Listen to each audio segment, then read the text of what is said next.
আজ থেকে প্রায় ৫,৫০০ বছর পূর্বে ইরাকের ব্যাবিলন শহরের উর নামক গ্রামে ইব্রাহিম আলাইহিসসালাম জন্মগ্রহণ করেন।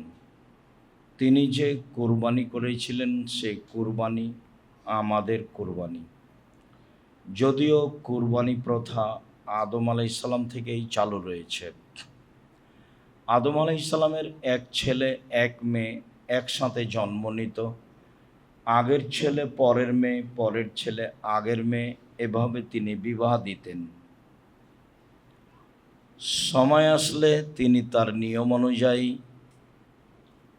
বিবাহের ব্যাপারে প্রস্তাব পেশ করলে কাবিল তা প্রত্যাখ্যান করল। কাবিল বলল, আমার সাথে যে মেয়ে জন্ম নিয়েছে আমি তাকে বিবাহ করতে ইচ্ছুক।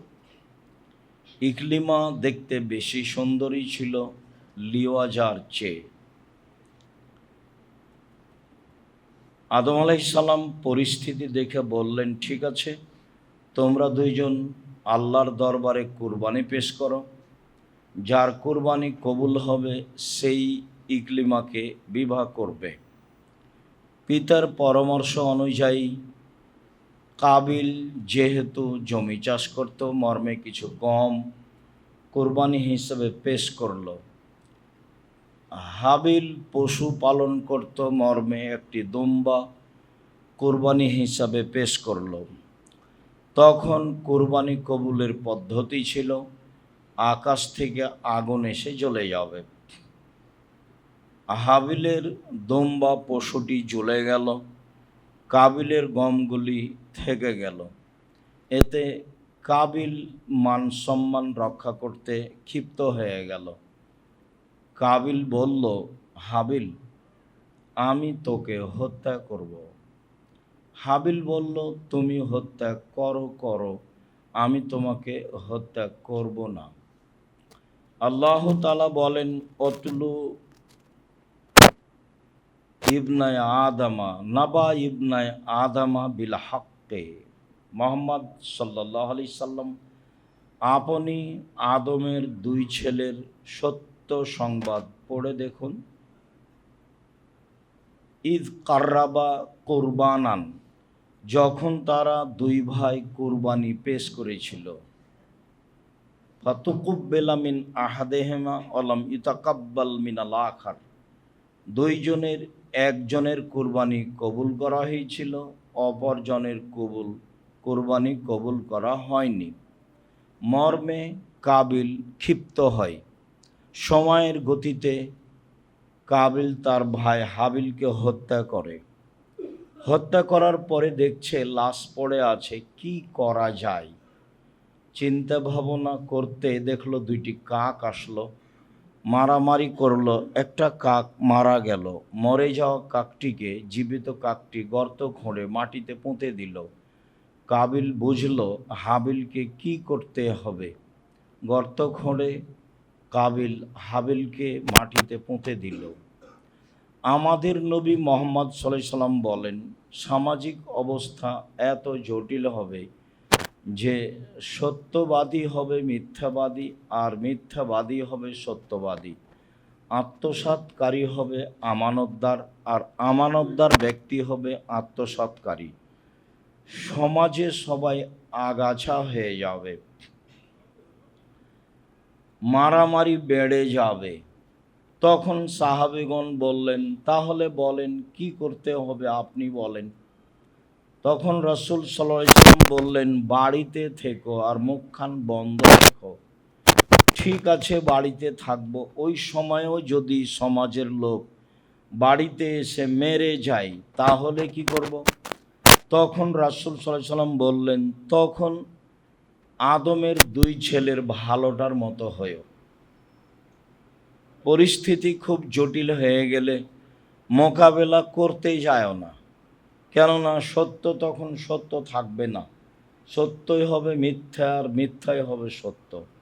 তুমি যদি ন্যায় হক পেতে চাও, সমাজ তোমাকে তা দেবে না। সমাজের প্রায় মানুষ হবে আগাছা, অন্যায় প্রিয়। তখন তুমি উত্তর দিতে গেলে সফল হতে পারবা না। অতএব তুমি আদমের দুই ছেলের ভালোটার মতো হয়েও। কাবিল বলল, হাবিল, তোকে আমি হত্যা করব।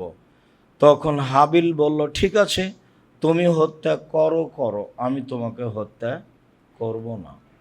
এই স্বভাবে গড়ে উঠতে হবে। সমাজের অবস্থা যখন খুব বেশি জটিল হবে, প্রায় কাছাকাছি আরও বেশি হবে। সম্মানিত দিনী ভাই বোন, বলছিলাম আমাদের কুরবানি, ইব্রাহিম আলাইসাল্লামের কুরবানি। ইব্রাহিম আলাইসাল্লাম তার স্ত্রী সারাকে নিয়ে এক এলাকা দিয়ে পার হচ্ছিলেন। সেই এলাকায় ছিল স্বৈরাচারী শাসক। শাসককে বলা হলো, আপনার এলাকায় একজন লোক প্রবেশ করেছে, তার নাম ইব্রাহিম, তার সাথে একজন মহিলা রয়েছে, আহসানুন নিসা মিনাল আরব, আরব ভূখণ্ডে সবচেয়ে সুন্দরী নারী। বিদ্বানগণ বলেন, মা হাওয়া থেকে নিয়ে কেয়ামাত পর্যন্ত যত নারী এসেছে, যত নারী আসবে, যত নারী আছে, সবার চেয়ে সুন্দরী সারা। হয়তোবা এটাও হতে পারে যে ওই সময়ে যত নারী ছিল সবার চেয়ে তিনি সুন্দরী ছিলেন, এমনটাও হতে পারে। আর এটাও হতে পারে যে ইউসুফ আলাইহিসসালাম খুব সুন্দর মানুষ ছিলেন, তিনি পেয়েছিলেন তার দাদির চেহারা। তার দাদি ইব্রাহিম আলাইহিসসালামের স্ত্রী সারা ভিন্ন ধরনের ব্যতিক্রম সুন্দরী মহিলা ছিলেন। সেই সুবাদেই অনেক দিন পরে নাতি, ছেলের ঘরের ছেলে সুন্দর হতেও পারে। সম্মানিত দিনী ভাই বোন, ইব্রাহিম আলাইহিসসালাম স্ত্রীকে রক্ষা করতে পারলেন না। শেষ পর্যন্ত তিনি সারাকে স্বৈরাচারী শাসকের ঘরে পাঠালেন। সারা ঘরে ঢুকতেই সে হাত বাড়ালো অন্যায়ের উদ্দেশ্যে। সারা বলল, থামেন, আগে অজু হবে, 2 রাকাত সলাত হবে, তারপরে কোনো কথা। সারা অজু করলেন, 2 রাকাত সলাত আদায় করলেন, তারপরে বললেন, আল্লাহুম্মা ইন কুনতু আমানতু বিকা ওয়া বিরাসূলিকা ওয়া হাসানতু ফারজি ইল্লাল্লাহ জাওজি। হে আল্লাহ, আমি যদি তোমাকে বিশ্বাস করে থাকি আর তোমার নবী ইব্রাহিমকে নবী বলে মেনে নিয়ে থাকি, আর আমার জীবনে যদি কোনো দিন আমার লজ্জাস্থানকে আমার স্বামী ছাড়া অন্য কাউকে ব্যবহার করতে না দিয়ে থাকি, তাহলে এই নির্জনে এই স্বৈরাচারী শাসক যেন আমার গায়ে হাত লাগাতে না পারে। কথা শেষই হয়নি, স্বৈরাচারী শাসক অজ্ঞান হয়ে মাটিতে পড়ে গেল। সারা বললেন, আল্লাহ, এই সময়ে যদি এ মারা যায় তাহলে আমরা স্বামী স্ত্রী দোষী সাব্যস্ত হব, আটকা পড়ে যাব, তুমি একে মেরে ফেলো না। বুখারী মুসলিমের বর্ণনায় এভাবেও এসেছে যে স্বৈরাচারী শাসক বলল, দেখো সারা, তুমি তোমার প্রতিপালককে বলো আমি ভালো হয়ে গেলে তোমার সাথে অন্যায় করব না। ভালো হয়ে গেল, আবারও অন্যায়ের চেষ্টা করলো, আবারও বলল, আবারও দোয়া করলেন, ভালো হয়ে গেল, আবারও অন্যায়ের চেষ্টা করলো। তৃতীয়বারে বলছে, এই তোমরা কে আছো? তোমরা তো আমার কাছে শয়তানকে পাঠিয়েছো। সারা কি মানুষ? সারা তো শয়তান, একে নিয়ে যাও। আর হাজেরাকে তার কাজের মেয়ে হিসাবে দিয়ে দাও। মনে রাখা ভালো হবে যে জীবনে উপকার আপনি যার করবেন সে ক্ষতি করতে পারে, এ কথাই ঠিক। ক্ষতি মেনে নিয়ে উপকার করার চেষ্টা করতে হবে। সারা 3বার আল্লাহর দরবারে দোয়া প্রার্থনা করে তাকে রক্ষা করলো। ফলাফলে স্বৈরাচারী শাসক বলছে, এই তোমরা কে আছো? তোমরা তো এখানে শয়তানকে পাঠিয়েছ। ও সারাকে শয়তান বলে ঘোষণা দিল। বুখারী মুসলিম। সারা কাজের মেয়ে হাজেরাকে সাথে নিয়ে স্বামীর কাছে উপস্থিত হলেন। তিনি বললেন, আল্লাহ স্বৈরাচারী শাসককে সফল করেনি, সে আমাদের একটা কাজের মেয়ে দিয়েছে যার নাম হাজেরা। ইব্রাহিম আলাইহিসসালাম স্ত্রী সারা ও কাজের মেয়ে হাজেরাকে নিয়ে চললেন স্বদেশ। এক পর্যায়ে সারা বললেন, হাজেরা, আমাদের তো কোনো ছেলে মেয়ে নেই, তুমি আমার স্বামীর সাথে বিবাহ বন্ধনে আবদ্ধ হও। যদি আমাদের কোনো ছেলে মেয়ে হয়। হাজেরা বললেন, আপা যা আছি ভালো আছি, বিবাহ বন্ধনে আবদ্ধ হলে ভালোবাসায় ফাটাল ফাটবে, হয়তোবা তখন আপনি সহ্য করতে পারবেন না, বিবাহ না বসাই ভালো। বারবার বলার কারণে এক পর্যায়ে বিবাহ হয়েই গেল। তাতে ইসমাইল আলাইসাল্লাম জন্ম নিলেন, যা হওয়ার তাই হলো। দুইজনের মাঝে ভালোবাসায় ফাটাল ফেটে গেল। ইব্রাহিম আলাইসাল্লাম বললেন, ঠিক আছে, আমি বনেবাস স্বরূপ দুধের ছেলে ইসমাইল এবং স্ত্রী হাজেরাকে কাবা ঘরের পাশে রেখে আসব। মর্মে তিনি চললেন নিয়ে। ফওয়াজা হুমায়ুন্দা দাওহাতা ফওকা জামজামা আলাল মসজিদে, তিনি তার দুধের ছেলে ইসমাইল এবং স্ত্রী হাজেরাকে কাবা ঘরের পাশে জমজম কূপের উপর গাছের নিচে রেখে দিলেন। রেখে দিয়ে তিনি উল্টা মুখে হাঁটতে লাগলেন, পিছনে পিছনে স্ত্রীও হাঁটতে লাগলেন। স্ত্রী বলতে লাগলেন, আইনা তাজহাবা ইব্রাহিম, ইব্রাহিম কোথায় যাচ্ছেন? ও তাতরুকুনা বিহাজাল ওয়াদি লাইসা ফিহি সালাসায়, আপনি এমন একটা উপত্যকায় ছেড়ে যাচ্ছেন যেখানে মানুষজন তো নেই, ঘাস পাতাও নেই। আপনি আমাকে কিছু বলবেন তো?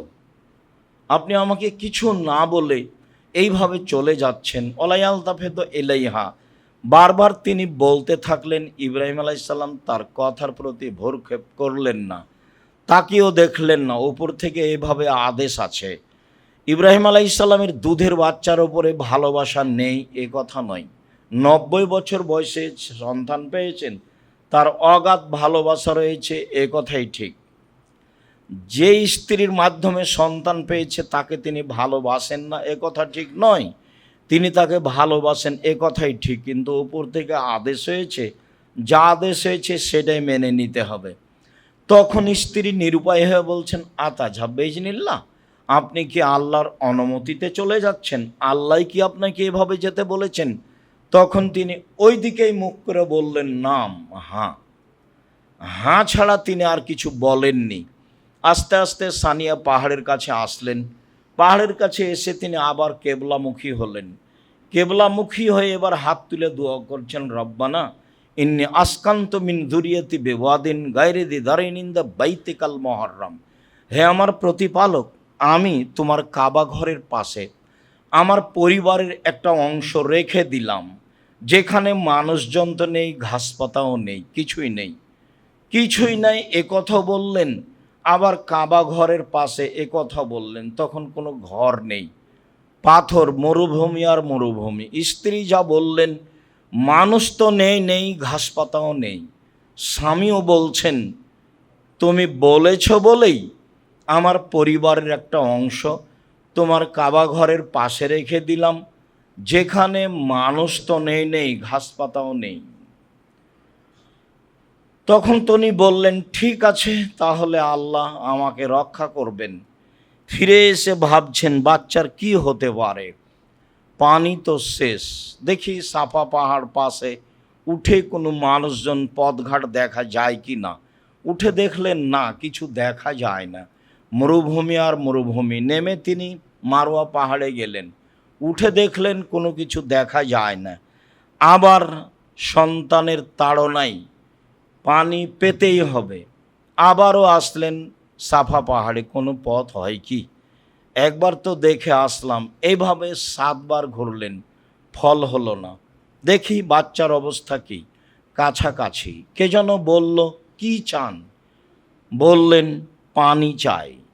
জিবরাইল আলাইহিসসালাম তার পায়ের আঘাত দিয়ে জমজম কূপ বের করে দিলেন, পানি ছিটকে বের হতে লাগলো। হাজেরা পানি ঠেকাতে লাগলেন, জম জম। এই শব্দের অর্থ এটাও হতে পারে যে থামো। এ বলে তিনি পানি থামাতে লাগলেন, বাঁধে ঘেরতে লাগলেন। তাতে ইবনু আব্বাস রাদিয়াল্লাহু তাআলা আনহু বলেন, রাসূল সাল্লাল্লাহু আলাইহি সাল্লাম বলেছেন, হাজেরা যদি পানি না ঠেকাতেন তাহলে সারা পৃথিবীতে জমজমের পানি ছড়িয়ে পড়তো। বুখারী মুসলিম। সম্মানিত দিনী ভাই বোন, বলছিলাম আমাদের কুরবানি ইব্রাহিম আলাইহিস সালামের কুরবানি। ইব্রাহিম আলাইহিস সালাম চলে গেলেন, একদিন সময় হলো ছেলেকে কুরবানি করতে হবে। ফালাম্মা বালাগা মা হুসায়, বাচ্চা যখন দৌড়াদৌড়ি করতে পারে, এই সময়ে দেখতে ভালো লাগে, সুন্দরও লাগে, আদর করতে ভালো লাগে। এই সময়ে আল্লাহ বলছেন ছেলেকে কুরবানি করতে হবে। তিনি এসে বললেন, বোনাইয়া ইন্নি আরাফিল মানামে আন্নি আসবাহকা, আব্বু আমি স্বপ্নে দেখছি তোমাকে কুরবানি করছি, তোমার মতামত কি? ছোট বাচ্চার কাছে তিনি মতামত চাচ্ছেন। মতামতে ছেলে বলছেন, ইয়া বাতিফাল মা তুমারু সাতাজেদুনি ইনশাআল্লাহ মিনাস সাবিরিন। আব্বা আপনি যা স্বপ্নে দেখেছেন তা বাস্তবায়ন করুন, আপনি আমাকে ধৈর্যশীল পাবেন। ফাসলামা, বাপ বেটা একমত হয়ে গেলেন। অতাল্লাহুলিল জাবিন, ছেলেকে উপুড় করে মিনা মাঠে ফাঁকা জায়গায় সইয়ে দিলেন। 90 বছরের 100 বছরের বৃদ্ধ মানুষ, মাথার চুল পেকে গেছে, কেউ নেই দর্শক, আল্লাহ ও ফেরেশতা ছাড়া মানুষজন কেউ নেই। 90-100 বছরের মানুষ বারবার ছুরি চালাচ্ছে। আল্লাহ তাআলা বলছেন, ইব্রাহিম কাদ সাদ্দাক্তা রুয়া, তুমি তোমার স্বপ্নকে বাস্তবায়ন করেছ। তোমার ছেলেকে কুরবানি করতে হবে এই ঠাঁকা আমার বাঁধেনি। আসলে আমি দেখছিলাম তুমি পরীক্ষায় পাস করতে পারো কি না। ইব্রাহিম তুমি পরীক্ষায় পাস করে গেছো। ফাদাইনাহু বিজিবিহিন আজিম, আমি ইব্রাহিমের সন্তানকে বাঁচিয়ে নিলাম বড় কুরবানির মাধ্যমে। বড় কুরবানির মাধ্যমে আমি ইব্রাহিমের সন্তানকে ছাড়িয়ে নিলাম। এ কথা আল্লাহ তাআলা বলেন। আমাদের কুরবানি, ইব্রাহিম আলাইহিস সালামের কুরবানি জুলহিজ্জা মাসের প্রথম দশক, রামাজানের শেষ দশকের চেয়ে উত্তম। বিদ্বানগণ বলতে চান যে রামাজানের শেষ দশকের চেয়ে জুলহিজ্জার প্রথম দশকই উত্তম। কেন? রামাজান মাসের শেষ দশকে রয়েছে শুধুমাত্র লাইলাতুল কাদর, আর জুলহিজ্জার প্রথম দশকে রয়েছে কুরবানি, বড় মাধ্যম আল্লাহকে সন্তুষ্ট করার। আরাফার মাঠ, ব্যতিক্রম স্থান, আর রয়েছে হজ।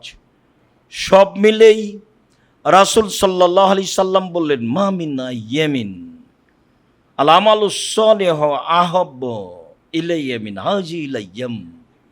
আল্লাহ তাআলার কাছে জুলহিজ্জা মাসের প্রথম 10 দিনের নেকি যত প্রিয়, আমল যত প্রিয়, আর বাকি 11 মাসের ইবাদত আল্লাহর কাছে তত প্রিয় নয়। তাহলে তো রামাজানও টিকল না। সাহাবীগণ বললেন, জেহাদও নয়।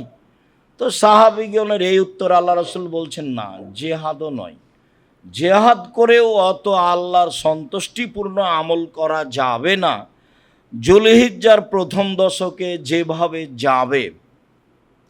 তবে হ্যাঁ, যে লোকটি বাড়ি থেকে বের হয়ে গেল, একেবারে নিজেকে বের করলো ঘোড়া গাধা নিয়ে, আর ফিরল না, সে ভিন্ন কথা।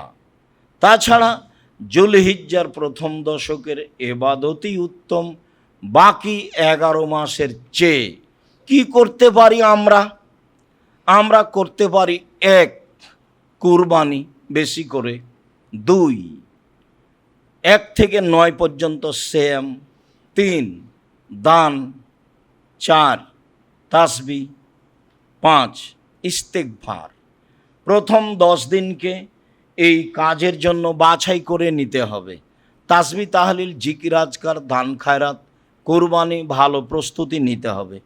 একটি কথা এখানে রেখে গেলাম, তা হচ্ছে এই যে ইব্রাহিম আলাইহিস সালাম তার ছেলেকে বারবার কুরবানি করার চেষ্টা করছেন, ছেলে কুরবানি হচ্ছে না। তাতে বিদ্বানগণ অনেকে বলতে চেয়েছেন যে ছুরির নিচে লোহা লাগানো আছে সেজন্য কাটছে না। কথাটি মিথ্যা।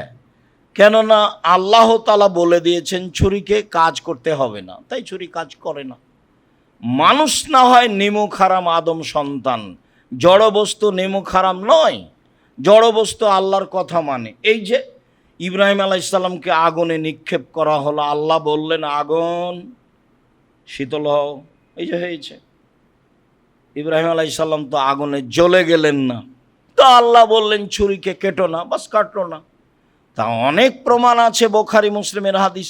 ওই যে একটা লোক 99টা লোককে হত্যা করার পরে বলল বাঁচার পথ, তো যার কাছে গেছে সে হলো দরবেশ, তো ধর্ম বুঝে না। তখনও বলছে, বহ 99টা লোককে হত্যা করার পরে আবার বাঁচার পথ। তখনও বললো তাহলে আর তোমাকে রেখে কি হবে, তো 100 বাঁচার পথ এখন। তো বললে যাও, ওই গ্রামে একজন মাওলানা আছে, জিজ্ঞাসা করো। যেতে আরম্ভ করতেই সময় শেষ। বুকটা ওইদিকে ঠেলে দিয়ে আল্লাহকে দেখালেন, পাপ করেছি এ কথাই ঠিক, তবে ক্ষমা চাচ্ছি। এই যে বুকটা ওইদিকে ঠেলে দিয়ে দেখালাম। আল্লাহ বললেন ঠিক আছে ফেরেশতা, মেপে দেখো চলে গেছে বেশি না আছে বেশি। ফেরেশতাকে মাপতে লাগিয়ে বলছে, এই গ্রাম যে দিক থেকে যাচ্ছিল সরে যাও, যে গ্রামে আসছিল সেই গ্রাম যাচ্ছিল সে পিছিয়ে হটো। জড় বস্তু গ্রাম আল্লাহর কথা মানে, বুখারী মুসলিমের হাদিস। আম গাছে জাম ধরতে পারে, ধরে না। অমাবস্যা রাতে চাঁদ উঠতে পারে, উঠে না। শুঁয়ের ছিদ্র দিয়ে লাঙ্গলের ফা ঢুকতে পারে, ঢোকে না। এগুলো ঘটে যেতে পারে। বুখারী মুসলিম মানে সন্দেহ আছে বলে কিয়ামত পর্যন্ত চেষ্টা করলে ফল হবে না, যা আছে তাই থাকবে। 10,000 বছর পরে যদি মানুষ যন্ত্রের মাধ্যমে রাসূলের কথা সবই ধরে ফেলে, আর সেই কথা যদি বুখারী মুসলিমে মিল না খায়, তাহলে সেই যন্ত্র ভুল করেছে বলে প্রমাণ হবে। এই কথা মিথ্যা প্রমাণ হবে না, তার নাম বুখারী মুসলিম। জড়বস্তু আল্লাহর কথা মানে। ওই যে একটা লোক বলল, বেটা আমি এত বড় পাপী, আল্লাহ যদি ধরতে পারে তাহলে আমাকে খুব শাস্তি দিবে। এরকম শাস্তি কাউকে দেবে না। অতএব আমি মারা গেলে আগুন দিয়ে জ্বালিয়ে অর্ধেক চাই পানিতে ফেলে দিও, অর্ধেক চাই মাটিতে ফেলে দিও, আল্লাহ যেন ধরতেই না পারে। তো ছেলেরা তাই করলো। আল্লাহ বলছেন বাতাস ছাই জমা করে দাও, দিল। বা মাটি ছাই জমা করে দাও, দিল। তা আল্লাহ বললেন, মানুষ তৈরি করে কেন এই আদেশ করেছ? তোমার ভয়ে করেছি, আর তুমি ভালো জানো। আসলে আমি রূপকভাবে করেছি না তোমার ভয়ে করেছি, এটা তুমি ভালো জানো। তখন আল্লাহ বলছেন ঠিক আছে ক্ষমা করে দিলাম, যেহেতু তুমি আমার ভয়েই করেছো, তুমি সেটা বলছো, আর আমি সেটা জানি, সে কথা তুমি আমার দিকেই ঠেলে দিচ্ছ, তুমি ভালো জানো, তো মাফ করে দিলাম। এই যে জড় বস্তু কথা শুনে কত প্রমাণ নেবেন? অতএব ছুরির নিচে লোহা লাগানো হয়েছে, কথাটি মিথ্যা। সম্মানিত দিনী ভাই বোন, আমাদের কুরবানি ইব্রাহিম আলাইহিস সালামের কুরবানি।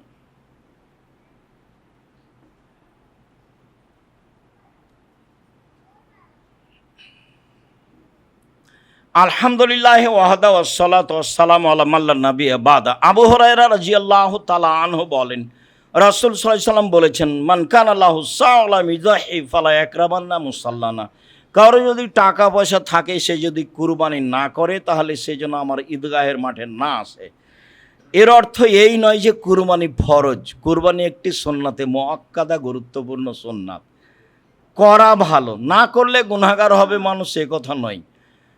আবু বকর সিদ্দিক রাদিয়াল্লাহু তাআলা, ওমর রাদিয়াল্লাহু তাআলা মাঝে মধ্যে করতেন না, মানুষ যেন ফরজ মনে না করে। আল্লাহকে সন্তুষ্ট করার একটি বড় মাধ্যম কুরবানি। আনাস রাদিয়াল্লাহু তাআলা আনহু বলেন, জাহা রাসূলুল্লাহ সাল্লাল্লাহু আলাইহি ওয়াসাল্লাম কাবশাইনে আমলাহাইনে আকরানাইনে। আমি রাসূল সাল্লাল্লাহু আলাইহি সাল্লামকে দেখলাম, তিনি 2টি ভেড়া জবে করলেন। তা ছিল সাদা কালো, তা ছিল সিংওয়ালা। তিনি নিজে হাতে জবে করলেন। তিনি তার চোয়ালের উপরে পা চাপিয়ে দিলেন, তারপরে বললেন বিসমিল্লাহ আল্লাহু আকবার। এইভাবে তিনি কুরবানি করলেন। আবু হুরায়রা রাদিয়াল্লাহু তাআলা আনহু বলেন, কানা নবী সাল্লাল্লাহু আলাইহি সাল্লাম ইজা আরাদা ইজাহিয়া। আল্লাহ রাসূল কুরবানির ইচ্ছা পোষণ করলে তিনি ইস্তারা কাবশাইনে, একতা 2টি ভেড়া কিনলেন। স্বামী নাইনে মোটা তাজা, আজিম আইনে খুব বড়, আমলা হাইনে শিং সাদা কালো, আকরান আইনে শিং অলা, মজু আইনে অন্ডকোষ বের করা। জাবাহ আহাদাহুমা মিন মোহাম্মদ ও আলে মোহাম্মদ। 2টার একটা জবে করলেন তার জন্য এবং তার পরিবারের জন্য। ইবনু মাজা, হাদিস সহি। পরিবারের পক্ষ থেকে অন্তত একটি কুরবানি করতে হবে মর্মে যখন হাদিস পেশ করব, কিছুক্ষণ পরে তখন এই হাদিস আবারও আসবে। সম্মানিত দিনী ভাই বোন, কুরবানি। জাবের রাদিয়াল্লাহু তাআলা আনহু বলেন, লা তাসবাহ ইল্লা মুসিন্না। তোমরা দাঁত ছাড়া কুরবানি করো না। পশু কেনার সময় দাঁত দেখতে হবে জরুরি। দাঁতেছে কি না, দাঁত আছে কি না। সাধারণত ছাগল দাঁতে 1 বছরে, গরু দাঁতে 2 বছরে, ওঁট দাঁতে 5 বছরে, আর মানুষ দাঁতে 7 বছরে। এটা সাধারণত একটা সময়। তবে 1 বছর হলেই ছাগল কুরবানি করতে হবে কথা তা নয়, দাঁত হতে হবে, এ কথাই ঠিক। জানহ বলেন, রাসূল সাল্লাল্লাহু আলাইহি সাল্লাম বলেছেন, আল বাকরাতুন সাবাতিন আল জাজুরান সাবাতিন, গরু 7 জনের পক্ষ থেকে, উট 7 জনের পক্ষ থেকে।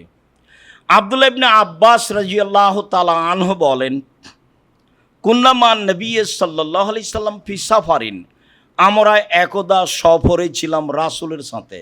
ফাহাজার আল আজহা, কুরবানির সময় চলে আসলো।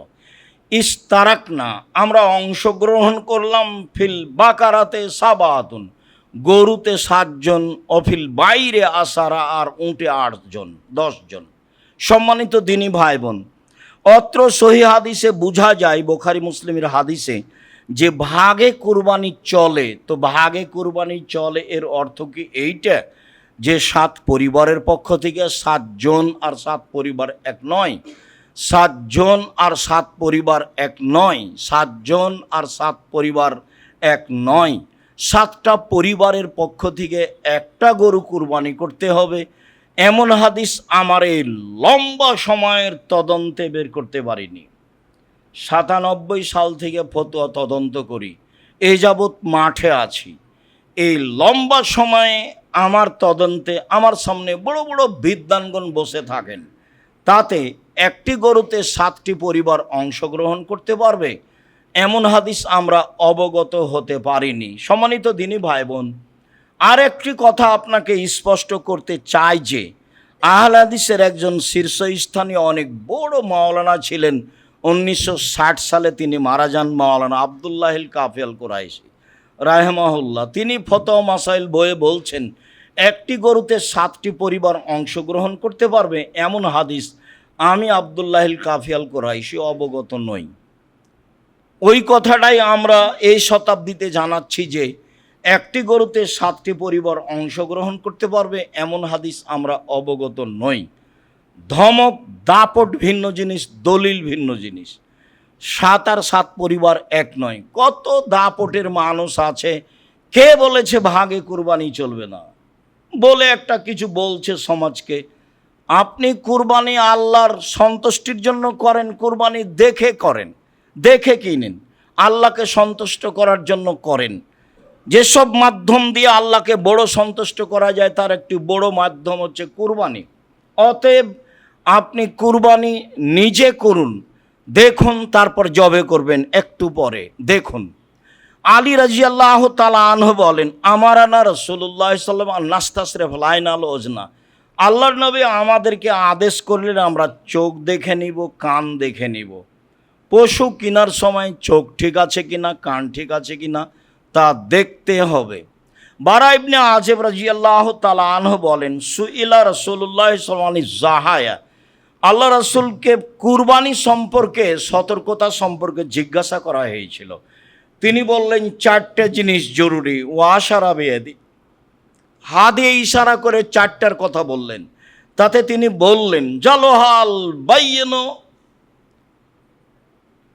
ল্যাংড়া স্পষ্ট ল্যাংড়া হয় না যেন, অল আওয়ারল বাইয়িনো আওয়ারোহা স্পষ্ট কানা হয় না যেন, অল মারিজতাল বাইয়িনো মারজহা স্পষ্ট রোগা হয় না যেন, অল আজফলা তানকা আর গায়ে গোস্ত নেই এমন হয় না যেন। 1, স্পষ্ট ল্যাংড়া হয় না যেন। 2, স্পষ্ট কানা হয় না যেন। 3, স্পষ্ট রোগা হয় না যেন। 4, গায়ে গোস্ত থাকে যেন। 5, কান ঠিক থাকে যেন। 6, আপনার চোখ ঠিক থাকে যেন। এগুলো দেখে কিনতে হবে। একাধিক সহি হাদিস যা প্রমাণ করে। কিনে নিয়ে আসার পরে নিখুঁত কিনে নিয়ে এসেছেন, তারপরে ত্রুটি ঘটেছে, সমস্যা নেই। কিনেই নিয়ে এসেছেন খুঁতপূর্ণ, আবার বিক্রি করতে হবে, আবার বিক্রি করে ভালো কিনতে হবে, মোটা তাজা কিনতে হবে, গায়ে গোস্ত আছে দেখে কিনতে হবে, দাঁত দেখে কিনতে হবে, চোখ দেখে কিনতে হবে, ভালো লেজ আছে, পা ঠিক আছে, সব ঠিকঠাক মোটা তাজা দেখে কিনতে হবে। আল্লাহকে সন্তুষ্ট করার জন্য কুরবানি করতে হবে। সম্মানিত দিনী ভাই বোন, বলছিলাম টাকা বেশি আছে রাজস্থান থেকে উট নিয়ে এসে কুরবানি করেন, টাকা কম আছে ষাঁড় কুরবানি করেন, তার চেয়ে টাকা কম আছে খাসি কুরবানি করেন, তার চেয়ে টাকা কম আছে ছাগি কুরবানি করেন, তার চেয়ে টাকা কম আছে ভেড়া কুরবানি করেন। একটা ভাগে যত টাকা লেগেছে ওই ভাগ দিয়ে আজও বাজারে অন্তত 3টা ভেড়া পাওয়া যাবে। আপনার মাথায় সবসময় ভুল প্রতিক্রিয়া কাজ করছে, সেখানে করার কি আছে? আমি আমার আব্বাকে দেখেছি নিয়মিত ভাগে কুরবানি দেওয়া। ভাগে কুরবানি চলবে কি চলবে না এ বিবেচনা সমাজের লোক করতো কি না তা আমার জানা নেই। ভাগের কথা তো আছেই, 7 জন আর 7 পরিবার এক নয়, পরিবারের পক্ষ থেকে কুরবানি হতে হবে একটা, এ কথাই ঠিক। সারা জীবন 2 ভাই ভিন্ন ভিন্ন খেলেন বা বেঁচে আছে তাই 2 ভাইয়ের টাকা দিয়ে একটা গরু করে পার হয়ে গেলেন, এ আবার কোন কথা? যদি তাই হয় তাহলে 2 ভাইয়ের টাকা দিয়ে বাপের নামে একটা কুরবানি করেন, গরু কিনেন, আর আপনি একটা খাসি কিনেন, আপনার ভাই একটা কিনুক, 3টা হোক, গ্রামের লোক বেশি পায়। আল্লাহ রসুল সাল্লাল্লাহু আলাইহি সাল্লাম 100টি গরু কুরবানি করেছিলেন, 63টি নিজ হাতে করেছিলেন, আর বাকি 37টি আলীকে বললেন, আলী এগুলো তুমি কুরবানি করো। আমার আহু আলীকে আদেশ করলেন, আই একসেমা বদনাহু ও লহুমাহা ও জেলালাহা, সব গোস্ত এবং চামড়া এবং ওর গায়ে যে চটছালা ছিল, যেগুলোকে চাঁপাই নবাবগঞ্জের ভাষায় ঝুল বলা হয়, শীতের দিনে তাকে শীত থেকে ঠেকানোর জন্য গায়ে যেগুলো দেওয়া হয় সব ফকির মিসকিনকে দিয়ে দলিল মাসাকিন আদেশ করলেন। তো শুধু নিজে খাওয়ার লক্ষ্যে কুরবানি করবেন কেন? দেওয়ার লক্ষ্যে করবেন, যেহেতু বড় নেকি, বড় মাধ্যম আল্লাহকে সন্তুষ্ট করার। তো সংকীর্ণতায় যান কেন? টাকা কম আছে একটা ভেড়া কিনেন, নাহলে একটা ছাগি কিনেন, নাহলে একটা খাসি কিনেন। ভাগের মাথায় আসছে কেন? টাকা বেশি আছে 10টা 50টা গরু করেন না, এলাকার গরিব মানুষ খায় না কেন? সম্মানিত তিনি ভাই বোন, একটি পরিবারের পক্ষ থেকে একটি প্রাণী কুরবানি করতে হবে। এক, আয়েশা রাদিয়াল্লাহু তাআলা আনহা বলেন, নাহার রাসূলুল্লাহ সাল্লাল্লাহু আলাইহি সাল্লাম ফি হাজ্জাতিল বিদায় মিন আলে মুহাম্মদ বাকারাতান ওয়াহিদাতান। রাসূল সাল্লাল্লাহু আলাইহি সাল্লাম বিদায় হজের বছর তার পরিবারের পক্ষ থেকে তিনি একটি গরু কুরবানি করেছিলেন, বাকারাতান ওয়াহিদা, একটি গরু। হাদিস বুখারী মুসলিম। আয়েশা রাদিয়াল্লাহু তাআলা আনহা বলেন, আমারা রাসূল সাল্লাল্লাহু আলাইহি সাল্লাম আদেশ করলেন বেকাবসেন একটা ভেড়ার, আকরানা শিংওয়ালা, এটাও ফি সাওয়াদিন ও ইয়াবরুকু ফি সাওয়াদিন এনজুরু ফি সাওয়াদিন, কালোতে খায়, কালোতে হাঁটে, কালোতে শয়। কালোতে খায় মানে মুখ কালো, কালোতে শয় মানে পেট কালো, কালোতে হাঁটে মানে পা কালো। কালো প্রাণীর মধ্যে কি রহস্য আছে? তাতে বিদ্বানগণ মনে করেন যে কালো প্রাণীর গোস্তে স্বাদ বেশি আছে, হতে পারে। রহস্য রাসূল সাল্লাল্লাহু আলাইহি ওয়াসাল্লাম কিছু বলে যাননি। তবে রাসূল যখন ভেড়া কিনতে বললেন তখন বলেন, এই শোনো, দেখে কিনিও, কালোতে খায় এমনটা, কালোতে হাঁটে এমনটা, কালোতে দেখে এমনটা। হয়তোবা কালো প্রাণীর গায়ের গোস্তে স্বাদ থাকতে পারে, আল্লাহু আলাম, সঠিক তথ্য আমাদের জানা নেই। বিদ্বানগণ এইভাবে মনে করেন, যা আপনার সামনে পেশ করলাম। ফাউতিয়া বেহা, নিয়ে আসা হলো। আয়েশাকে বলেন, আয়েশা ইসহাজিহা বেহাজারিন, ছুরিটা ধারালো করে নিয়ে আসো। আমাদের দেশে পুরুষ মানুষ ছুরি ধারালো করে। আল্লাহর নবী আয়েশাকে বলছেন, আয়েশা ছুরিটা ধারালো করে নিয়ে আসো। স্ত্রীর নাম ধরে ডাকা ভালো। আর একটু আগে অবগত হলেন স্ত্রী স্বামীর নাম ধরে ডাকছেন, ইব্রাহিম কোথায় যাচ্ছেন, ইব্রাহিম কোথায় যাচ্ছেন, ইব্রাহিম কোথায় যাচ্ছেন। ইব্রাহিম আলাইহিস সালামের স্ত্রী তার স্বামীর নাম ধরে ডাকতে পারে, আপনার পারে না? আপনি আবার ইব্রাহিম আলাইহিস সালামের চেয়ে সম্মানী কখন হলেন যে আপনি বলছেন যে নাম ধরে ডাকা বেয়াদবি? নাম ধরে ডাকা বেয়াদবি, বলাই বেয়াদবি। নাম ধরেই ডাকতে হবে, এটাই ঠিক। স্বামী স্ত্রীর নাম ধরে ডাকলে বরং খুশি হয়। একটু আদেশ করবেন, খালি মুখখান ভারী করে গরম হয়ে থাকিন না। গরম হয়ে থাকলে অত অভিমান করলে পূরণ হবে না, তখন শেষা হয়ে তালাক। অত অভিমান করেন কেন? পানি ঢেলে দেয়নি সেই অভিমান, বিছনে ঠিক করে দেয়নি সেই অভিমান, এই করেনি সেই অভিমান, ওর শ্বশুর টাকা পয়সা দেয়নি সেই অভিমান। এত অভিমান বইয়ের উপরে করেন কেন? আদেশ করেন, খালেদা এইদিকে শোনো, এক গ্লাস পানি নিয়ে আস, খুশি হয়ে যাও। নাম ধরে ডাকেন, অভিমান কম করেন। বরং ও মহিলা মানুষ আপনার উপরে অভিমান করতে পারে, যদিও অভিমান করলে ক্ষতি হয়। আমি বলেছি মহিলা মানুষ হিসাবে 3টা কাজ জরুরি। 1, অভিমান করবে না। 2, প্রতিবাদ করবে না। 3,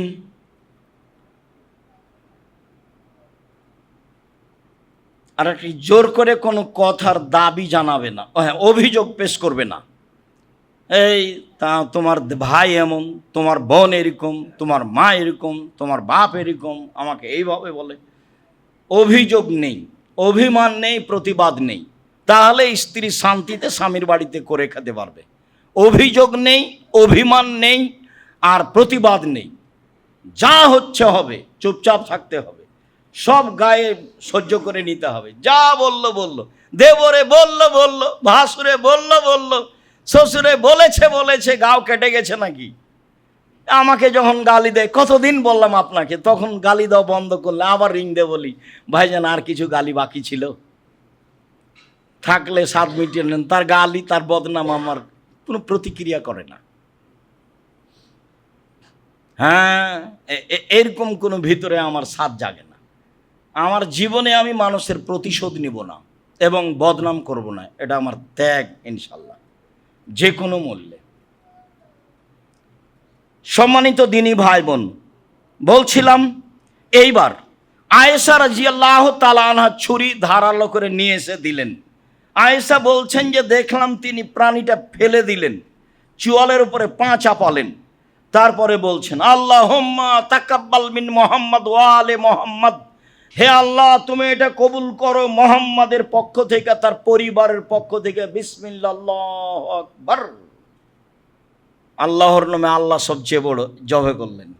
এই যে পরিবারের পক্ষ থেকে, বুখারী মুসলিমের হাদিস। আগেরটা ছিল, এটাও বুখারী মুসলিমের হাদিস। মেখনাফ ইবনে সুলাইম বলছেন কুল্লামা নবী সাল্লাল্লাহু আলাইহি সাল্লাম মারাফা বে আরাফা ওকুফান, আমরা রাসূলের পাশে আরাফার মাঠে দাঁড়িয়েছিলাম। তিনি আরাফার মাঠে এক ঐতিহাসিক বক্তব্য দিলেন। ঐতিহাসিক বক্তব্যে তিনি অনেক কথা বললেন। এক পর্যায়ে বললেন, ইয়া আইয়ুহান নাস, জনগণ মনে রেখো, আলা ইন্না লিকুল্লি আহলি বাইতিন ফি কুল্লি আমিন উজিয়া, প্রত্যেকটা পরিবারের পক্ষ থেকে অন্তত একটি প্রাণী কুরবানি হতে হবে প্রতি বছর। জনগণ মনে রেখো, প্রত্যেকটা পরিবারের পক্ষ থেকে অন্তত একটি প্রাণী কুরবানি হতে হবে প্রতি বছর। পরিবার কাকে বলে? ভাত ভিন্ন যেখানে, পরিবার ভিন্ন সেখানে।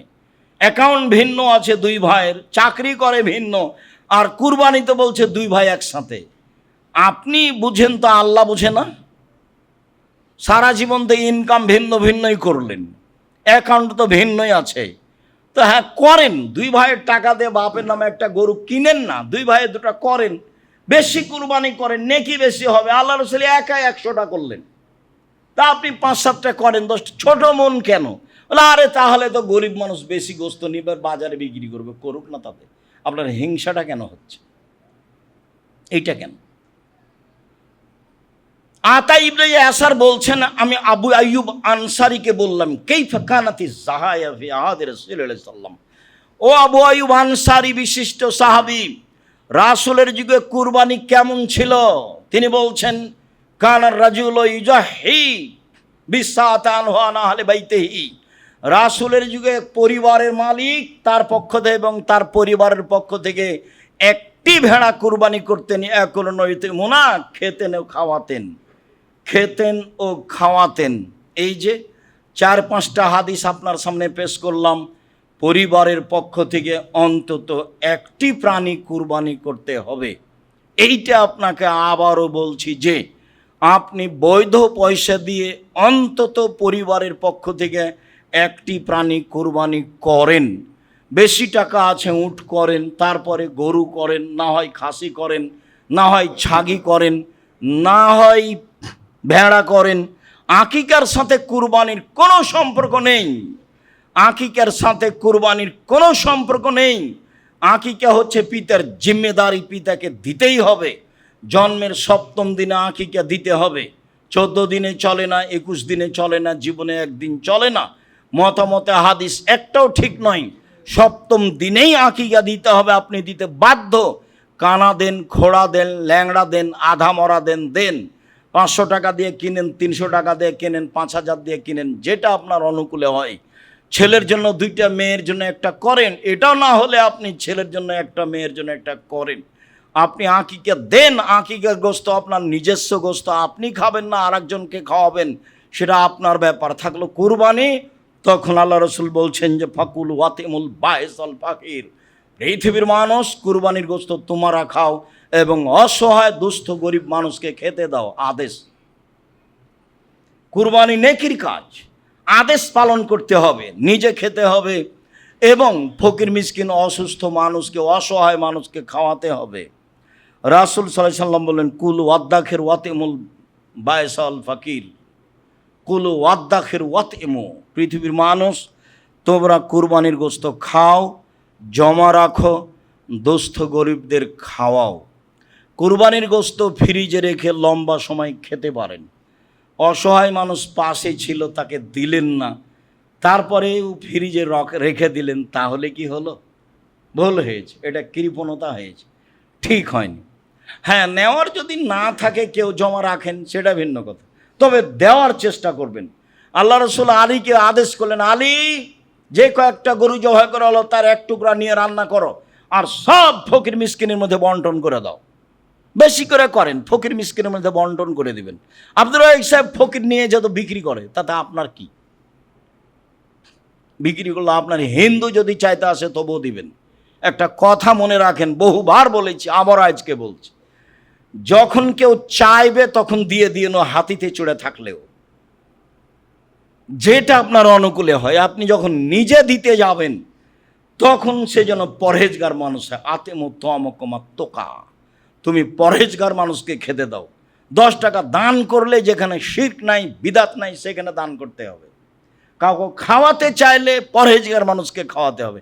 এই হাদিসের সুবাদে মানুষ আলেম ওলামাকে দাওয়াত দিয়ে থাকে।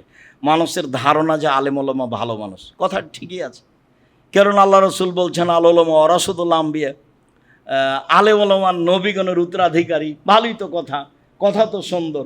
এই হিসেবে আলেম ওলামাকে দাওয়াত দিতে হবে, এই কথাও ঠিক। আবার আল্লাহ রসুল বলছেন মৌলানা সাহেব দিয়ে জাহান্নাম উদ্বোধন হবে, তখন তো মৌলানা সাহেবকে দিয়ে যদি জাহান্নাম উদ্বোধন হয়, তাহলে তা আপনাকে বিবেচনা করতে হবে। মাছ দিয়ে ভাত খেলে কাঁটা ফেলে খান, বুদ্ধি তো আছেই। তো আলেম বলছে আসলেই তা আপনি একটু ভেবে দেখলেই হবে, একটু জিজ্ঞাসা করলেই হবে। থুথির জোর সেই বক্তা, আসলেই কি তাই? আলেম ওলামা মানুষ আছে, পরহেজগার মানুষ আজও আছে। বিবেচনা করে, চিন্তা ভাবনা করে একটু দিনের কাজ করবেন। খুতবার শেষে চলে আসলাম, সম্মানিত দিনী ভাই বোন। খুতবার শেষে আপনাকে বলছি, জুলহিজ্জার 1 তারিখ থেকে 9 পর্যন্ত সিয়াম রাখার প্রাণপণে চেষ্টা করতে হবে। 11 মাসের যে কোনো দিনের ইবাদতের চেয়ে জুলহিজ্জার প্রথম দশকের ইবাদত আল্লাহর কাছে অনেক অনেক অনেক বেশি প্রিয়। হাদিস তো বুখারী মুসলিম। তো ইবাদত কি করবেন, কি হতে পারে? ইবাদতের কথা তো উনি খাস করেননি, খালি বলেছেন জুলহিজ্জার প্রথম দশকের ইবাদত আল্লাহর কাছে যত প্রিয়, আর কোনো দিনের ইবাদত তত প্রিয় নয়। কি করবেন প্রথম দশকে? তাতে পরামর্শে বললাম, একাধিক হাদিসের ভিত্তিতে কুরবানি করুন। তাহলে প্রথম দশকে পড়লো একটা গেল। কুরবানি যদি করেন তার একটা কথা মনে রাখবেন, মান রা হেলালা জিলহিজ্জা ওয়ারাদা ইউজাহিয়া ফালা ইয়াখুজ মিন শারি ওয়ালা মিন আজফারিহি। যে কুরবানি করার ইচ্ছে করছে, চন্দ্র দেখলো, সে যেন নখ না কাটে, চুল না কাটে, সে যেন নখ না কাটে, চুল না কাটে। ছেলে মেয়ে যারা আছে তাদের আদেশ আসেনি, তবে যেহেতু মালিক সবার পক্ষ থেকে কুরবানি দিচ্ছে, সবারই নখ চুল না কাটা ভালো। জুলহিজ্জার চন্দ্র ওঠার আগেই প্রস্তুত থাকবেন। অত বেখেয়াল থাকলে হয়? চাকরির সময় ঠিক আছে, মানুষের কাছে যাওয়ার সময় ঠিক আছে, গন্ডগোল আড্ডা পিটার সময় ঠিক আছে, সবই ঠিক থাকে, আর জুলহিজ্জার 1 তারিখ কবে সেটা ঠিক থাকে না। অতএব জুলহিজ্জার 1 তারিখ যেদিন হবে তার একদিন আগে প্রস্তুতি নেন। নখ কেটে নেবেন, মোচ কেটে নেবেন, চুল কেটে নেবেন, যার করে পরিষ্কার পরিচ্ছন্নতার অভাব না থাকে। আপনি, আপনার স্ত্রী, ছেলে মেয়ে সবাই, হাদিস তো বুখারী মুসলিম, পালন করতে হবে। 2, 1 থেকে 9 পর্যন্ত সিয়াম থাকবেন, চেষ্টা করেন না, মরলেই সময় শেষ। মরার পরে যে কারোর সাথে আর কথা চলেন এটা দেখতে পাচ্ছি, তবে মনে থাকে না যে মরলেই সময় শেষ। হিসাব নিকাশ, জমি জায়গা, বাড়ি ঘর সবই শেষ। এমন আশ্চর্য ব্যাপার, আর কোনোদিন যোগাযোগ হয় না, এক অবাক জিনিস। তো মরলেই যদি শেষ হয় তো একটু চেষ্টা করি না। 1 থেকে 9 পর্যন্ত সিয়াম থাকি। 2, 3 দান খায়রাত, এটাও জুলহিজ্জার 1 থেকে 9 পর্যন্ত মাথায় রাখতে হবে। 4 তাসবিহ, তাকবীর, বেশি না পড়লে 1 তারিখ থেকে চলবে।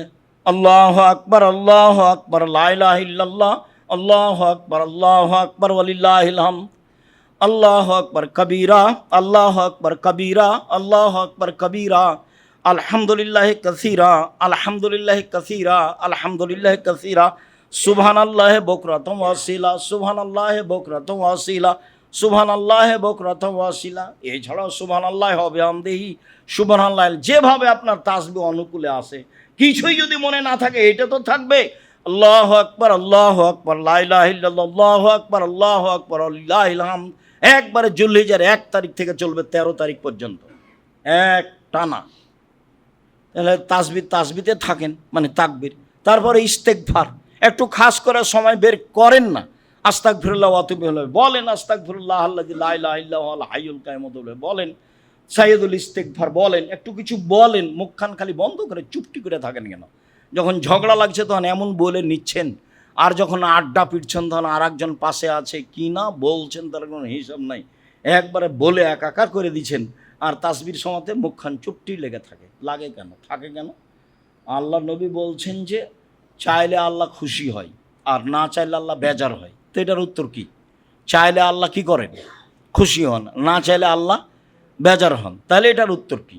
এটা চেষ্টা করেন, সম্মানিত দিনী ভাই বোন। এরপরে বলছি, বৈধ পয়সা দিয়ে কুরবানি করেন। বৈধ পয়সা দিয়ে কুরবানি করেন। কুরবানি বেশি বেশি দেওয়ার চেষ্টা করিয়েন। ভাগে কুরবানিতে যেতে হবে না। ভাগে কুরবানি করে গোস্ত ওর বেশি হয়েছে, হাড়গুলো খালি এদিকে এসেছে, মাথা যে কোন দিকে গেল, কলিজা কে যে নিল, এসব কথা কেন? এখানে আপনি আসছেন কেন? যাতে আছে মান সম্মানের ব্যাপার, যাতে আছে ভুল ধারণা, যাতে আছে খারাপ ধারণা, সেখানে কেন? সম্মানিত দিনী ভাই বোন, নিখুঁত প্রাণী কুরবানি করুন। বাজারে গিয়ে একাধিকবার দেখবেন, যাকে পাঠাচ্ছেন তাকে বলে দিবেন ভালো করে লেজ দেখবা, ভালো চোখ দেখবা, ভালো কান দেখবা, ভালো পাঁটা দেখবা, ভালো খুর দেখবা, বেশ মোটা তাজা কিনা দেখবা। ছোট কিনেন, আপনার যেটা কুলায় সেটা করেন। কারো 10টা কুলায় 10টা করুক না, কারো 100টা কুলায় করুক। ও তো বুঝে না, সেই জন্য করে না। করা দরকার, সে বুঝে না সেই জন্য করে না। ছেলে মেয়ে গোস্ত খাবে এ আশায় সে করে, ফ্রিজ ভর্তি গোস্ত রেখে দেয়। এর জন্য তো কুরবানি নয়। কুরবানি নিজে খাওয়া, দুস্থ গরিব খাওয়া। এই জন্য গোস্তকে 3 ভাগ করতে হবে। 3 ভাগ জরুরি নয়। দিবেন, খাবেন, জমা রাখবেন। দিবেন আপনার মতো, জমা রাখবেন আপনার মতো, খাবেন আপনার মতো। সব জায়গাতে বিবেক চলে, এখানে চলে না? সব জায়গায় তো ভালোই বিবেক চলে, এখানে চলে না কেন? সেভাবে দিবেন। চাঁপাই নবাবগঞ্জে আমাদের এলাকায় 3 ভাগ করে 1 ভাগ রেখে আসে, আর 2 ভাগ নিয়ে আসে। তো 1 ভাগ আবার বিকালে মাথা পিছু ভাগ করে নেই। তো সেটা তো ভালো হয়নি। সেটা আমাকে ভালো লাগে না। যেটা দিয়ে এসেছে আর ভাগ নেওয়া হবে না, দিয়ে এসেছে দিয়ে এসে 3 ভাগ করা যাবে না এই কথা বলা যায় না, তবে 3 ভাগের হাদিস নেই, 3 ভাগ করতে হবে এই হাদিস নেই। হয়তো বা বিদ্বানগণ মনে করেছেন বুখারী মুসলিমের এই হাদিসের কারণে খাও দাও জমা রাখো, এই যে কুলু অতেমু অদ্দাখেরু হাদিস তো বুখারী মুসলিম, তখন মানুষ বুঝেছে যে খেতে হবে, জমা করতে হবে, দিতে হবে। দিতে হবে বলতে চাঁপাই নবাবগঞ্জের লোক বুঝেছে যে এই গোস্ত মেয়ের শ্বশুরবাড়ি দিতে হবে, ছেলের শ্বশুরবাড়ি দিতে হবে, আত্মীয়তা বজায় রাখতে হবে। তো কুরবানির গোস্ত দিয়ে আত্মীয়তা বজায় রাখতে হবে, সেই কেন বুঝলো, আপনি কেন বুঝলেন? কুরবানির গোস্ত আত্মীয় তো ধনী মানুষ, সে এখানে পাঠাতে হবে কেন, অন্যদিন পাঠানো যায় না, মানে প্রথাই ভুল। চাঁপাই নবাবগঞ্জের বিবাহের শুরু থেকে না শেষ পর্যন্ত এমন একটা কাজ নাই যেটা জায়েজ, সবই হারাম। আমার জানা অনুপাতে একটা জায়েজ নয়। চট্টগ্রাম আরো দূরে আছে, বিবাহের নিয়ম কানুনই তারা শিখেনি কোনোদিন,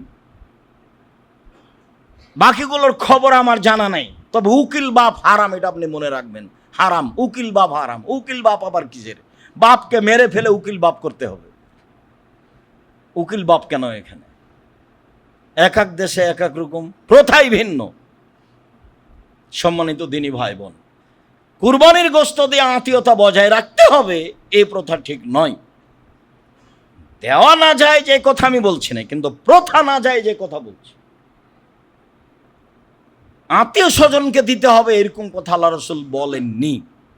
নিজে খাও জমা রাখো, দুস্থ গরিবকে দাও, তা আত্মীয় স্বজন কোথায় আসলো? আমরা বুঝেছি 1 ভাগ খাও, 1 ভাগ ফকির মিসকিনকে দাও, আর 1 ভাগ আত্মীয় স্বজনকে দাও, তাই 3 ভাগ। কুরবানির গোস্ত আত্মীয় স্বজনকে ওই তো 3-4টা দিয়েছে, অন্য কিছু দিয়ে হাদিয়ে দিয়ে সম্মান বজায় রাখার চেষ্টা করেন। ব্যবহার দিতে হবে, আমাটা দিতে হবে, জামাইকে খাটখাটলা চৌকি বাক্স আলমারি বড় সাজিয়ে দিতে হবে। জামাই কি ফকিরের ছেলে নাকি, ভিক্ষা করে খাই? এই ছেলে, তোমার বাপ ভিক্ষা করে খাই? তুমি শ্বশুরের কাছে নিয়েছো কোনো কিছু, আগামীকাল সন্ধ্যা হতে যা কিছু নিয়েছে সব ফেরত দিবা। মোটর সাইকেল তোমার শ্বশুর তোমাকে দিয়েছে কেন? না, আমার শ্বশুর সাধ করে দিয়েছে। তোমার শ্বশুর ফকিরকে একটু সাধ করে দিতে পারে না সাইকেলটা? তোমার ভিতরে এত দুর্বল গতি কেন? একটু আবদুল্লাহর শ্বশুর দেখতো কিছু দেখি, আব্দুর রহমানের শ্বশুর কিছু দেখতো দেখি, সাহসই রাখে না, বলাই সাহস করতে পারেন, দেওয়া তো বহু দূরের কথা, কথাই তুলতে পারবে না, কথাই হিসাব করতে পারবে না, ভাবাই কঠিন আছে। সম্মানিত দিনী ভাই বোন, নিজের জন্য দোয়া করুন, জামিয়া সালাফের জন্য দোয়া করুন, জুলহিজ্জায় দানের হাত প্রশস্ত করুন। দানের ব্যাপারে আপনাদেরকে আমি কৃপণ দেখতে পাই, আমি আপনার উপরে দোষ চাপাতে চাচ্ছি না, তো কেন জানি আমাকে খুব একটা ঘাটতি লাগে। বারবার বলি আমি, খালি হাতে আসেন কেন? দাওয়াত সেন্টার ব্যয়বহুল খরচের জায়গা, জামিয়া সালাফতে আছেই, তো আপনি 100 টাকা হাতে করে আসবেন, 7 দিন পরে আসছেন, 50 টাকা হাতে করে আসবেন, 7 দিন পরে আসছেন, 500 টাকা হাতে করে আসবেন, 7 দিন পরে আসছেন। এটা তো আপনাকে আমি মাথায় নেওয়ার জন্য বলছি।